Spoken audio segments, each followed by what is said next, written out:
उनको, ठीक ना विशांत? क्लास 10th का सब्जेक्ट इकोनॉमिक्स और चैप्टर नंबर 4 हमारी वित्तीय संस्थाएं के बारे में आज चर्चा करेंगे और यह पहला टॉपिक है। यहाँ पे चलते हैं, हमारी वित्तीय संस्थाएं है क्या, कौन कौन सा। हमारी वित्तीय जो संस्थाएं होती है इसके बारे में पहले जानिए। हमारी अर्थव्यवस्था का मतलब किसी भी देश का अर्थव्यवस्था का वित्तीय संस्थाएं रीढ़ का हड्डी माना जाता है, क्योंकि यहाँ पे जो हमारी जो वित्तीय संस्थाएं हैं बिहार से संबंधित चर्चा करेंगे। यह कृषि के क्षेत्रों में या छोटे छोटे लोनों में यह ऋण प्रदान करने का काम करता है ना। यह क्या करता है, ऋण प्रदान करता है।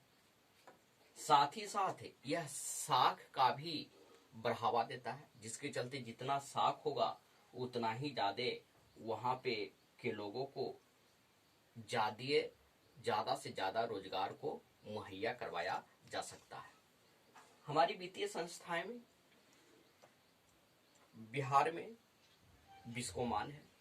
बिस्कोमान में इसका हेड ऑफिस है, जिसको हम कहते हैं मुख्यालय है। बिहार का जो वित्तीय संस्थाएं का जो हेड क्वार्टर है वह कहाँ पे है, तो पटना में बिस्कोमान है ना। यह गांधी मैदान के पटना में यह गांधी मैदान के दक्षिण दिशा में स्थित है।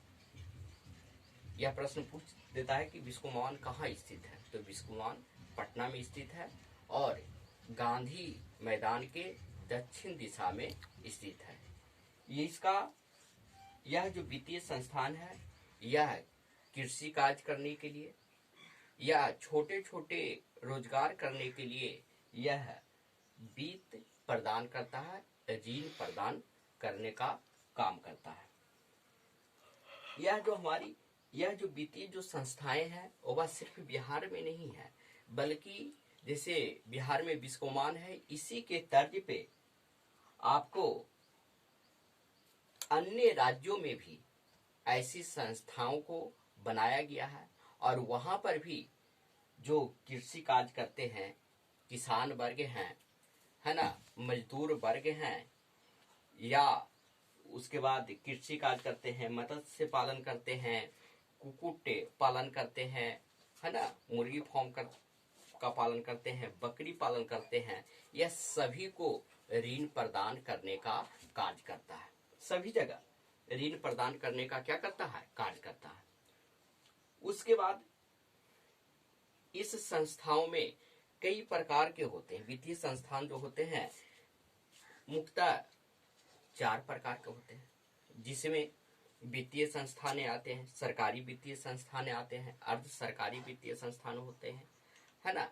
ये सारी चीज यहाँ पे आने का काम करते हैं। उसके बाद यहाँ पर आपको औद्योगिक एवं व्यवसाय के लिए ऋण प्रदान करते हैं। छोटे छोटे उद्योग को लिए, है ना, ऋण प्रदान करते हैं। कौन कौन सा उसमें उद्योग आएगा, कुटीर उद्योग, लघु उद्योग और छोटे छोटे, इससे भी छोटे छोटे रोजगार के लिए यह ऋण प्रदान करने का काम करता है। साथ उसके बाद क्या करता है, जैसे आप लोग देखे होंगे अमूल दूध का, है ना। अमूल दूध का जो निर्माण जो होता सर्वप्रथम जो किया गया था वह गुजरात में किया गया था। तो वहां पर किसानों के द्वारा, है ना, वहां पर किसानों के द्वारा इसको मुहैया करवाने के लिए गया है। वहां पे लोग संगठित हुए और संगठित होने के बाद अमूल जैसे डेयरी को खरा स्थापित करने का काम किया गया। और वहां पे अगल बगल में जो भी लोग दूध का उत्पादन करते थे उनको दूध की आवश्यकता नहीं होती थी, उनको वित्तीय स्थिति को बेहतर करने के लिए वह पशुपालन कार्य करते थे, उसके लिए वह क्या करते थे, उनको पैसा देने का काम करते थे अमूल के द्वारा और वहां से वह दूध को खरीदने का काम करते थे। यह एक ग्रुपिंग का भी कार्य किया जाता है ना। और ग्रुप बना कर करके कई चीज वह स्थापित करते हैं। अब कृषि कार्य में देखते हैं, तो कृषि कार्य में ट्रैक्टर खरीदना है तो एक आदमी से संभव नहीं है ट्रैक्टर खरीदना, तो वहां पे 10 लोगों से, 15 लोगों से, 20 लोगों के द्वारा मिल करके ट्रैक्टर खरीद लिए और सभी का कृषि कार्य आसानी से हो जाएगा, है ना। दूसरी बात फिर अब आया हार्वेस्टर। हार्वेस्टर में भी ऐसा कर सकते हैं, हार्वेस्टर में अधिक पूंजी लगता है और उसको खरीदना जरूरी है और सभी लोगों को धान को कटवाना जरूरी है, गेहूं कटवाना जरूरी है, तो वहां पे हार्वेस्टिंग का काम करते हैं, है ना, उसको काटने का काम करते हैं, फसल की कटाई की काम करते हैं, है ना। और उसके बाद यह वित्तीय संस्थाएं चलती रहती है, साथ ही साथ वहां पे लोगों को रोजगार भी मुहैया हो जाता है, वहां पर लोगों को क्या हो जाता है, रोजगार भी मुहैया हो जाता है, और रोजगार मुहैया यदि हो जाता है तो वहां पे जैसे मतलब हार्वेस्टर आ गया, हार्वेस्टर आ जाने के कारण क्या हुआ कि वहां पे रोजगार भी मिल जाएगा लोगों को, क्योंकि 2-4 लोगों को तो रोजगार मिल ही सकता है वहां पे, है ना। तो मशीनी, जिसके कारण क्या हुआ कि आसानी से काम होगा, जितने भी काम है वो आसानी से होगा, है ना। तो अनेक प्रकार की ऋण भी प्रदान करते हैं। आगे आते हैं वित्तीय संस्थाएं।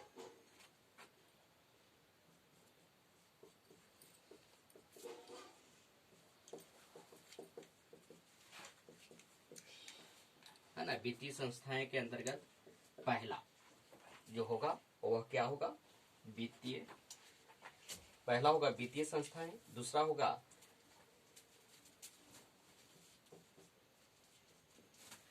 आपको होगा सहकारी वित्तीय संस्थाएं, सहकारी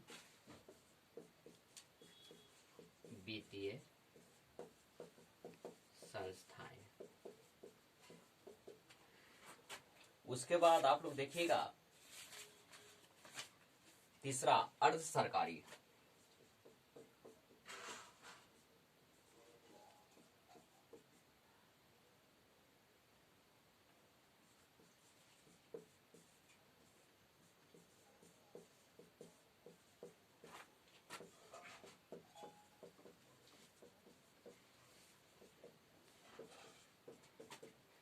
चौथा होगा सूक्ष्म,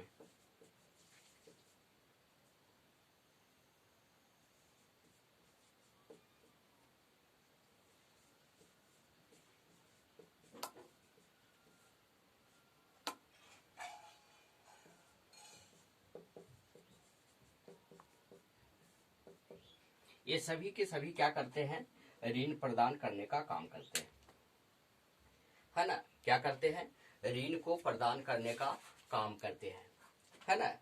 यह वित्तीय संस्थाएं का जो शुरुआत हुआ था वह प्रजातंत्र भारत में हुआ था। कब हुआ था, प्रजातंत्र भारत में हुआ था, है ना।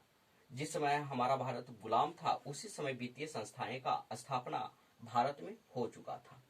वित्तीय संस्थाओं के द्वारा, है ना, लोगों को ऋण प्रदान किया जाता है। वह 3 टाइप का ऋण होता है ना, अल्पकालीन, मध्यकालीन और दीर्घकालीन।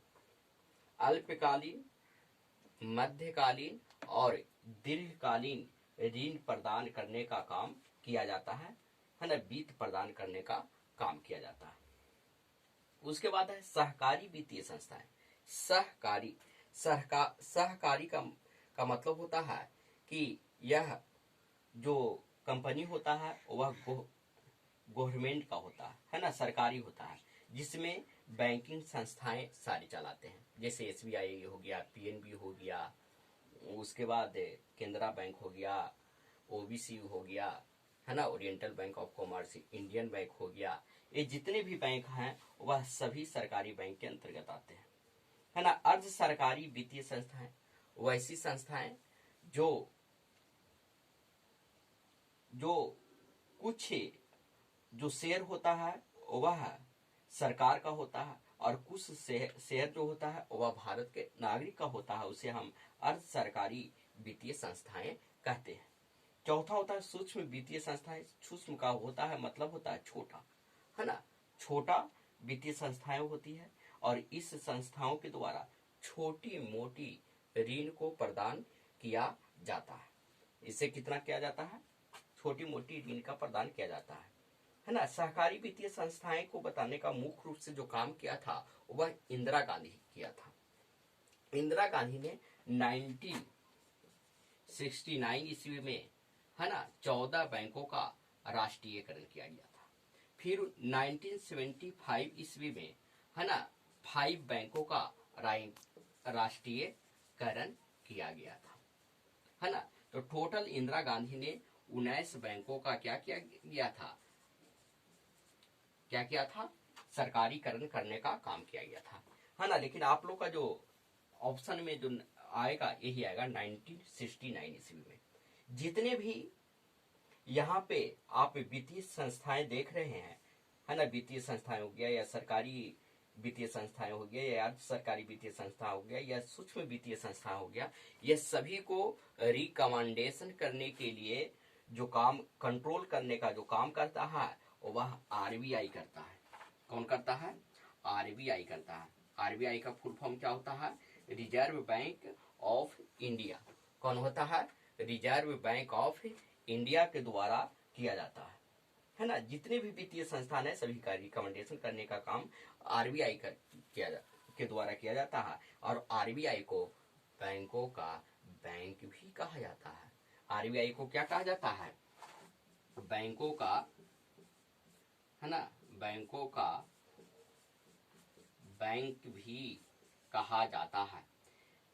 जैसे आरबीआई भारत में है उसी प्रकार से अन्य देशों में भी ऐसी संस्थाएं होती है जो पूरे बैंकिंग संस्थाओं और फिनेंशियल संस्थाओं को कंट्रोल करने का कार्य करता है। जैसे अमेरिका में देख लीजिएगा तो फेडरल रिजर्व बैंक है। नेपाल में देख लीजिएगा तो नेपाल का भी सेंट्रल बैंक है ना। उस वहां का सेंट्रल बैंक का नाम है स्टेट बैंक ऑफ नेपाल है। State of bank of Nepal है। तो सभी देशों में, है ना, कंट्रोल करने के लिए अलग अलग क्या होता है, केंद्रीय बैंक होता है। इसको हम केंद्रीय, भारत का केंद्रीय बैंक किसे कहा जाता है? तो आरबीआई का। भारत का बैंकों का बैंक किसे कहा जाता है? तो आरबीआई का कहा जाता है ना। आरबीआई का स्थापना कब हुआ था? तो 1935 ईस्वी में। आरबीआई का अगला पॉइंट है कि आरबीआई का राष्ट्रीयकरण कब किया गया था? तो 1949 ईस्वी में किया गया था। ये सारे बातें को आप लोग ध्यान से सुनिएगा। नहीं एक बार में समझ में आएगा तो दोबारा में समझ लीजिएगा। Thank you very much.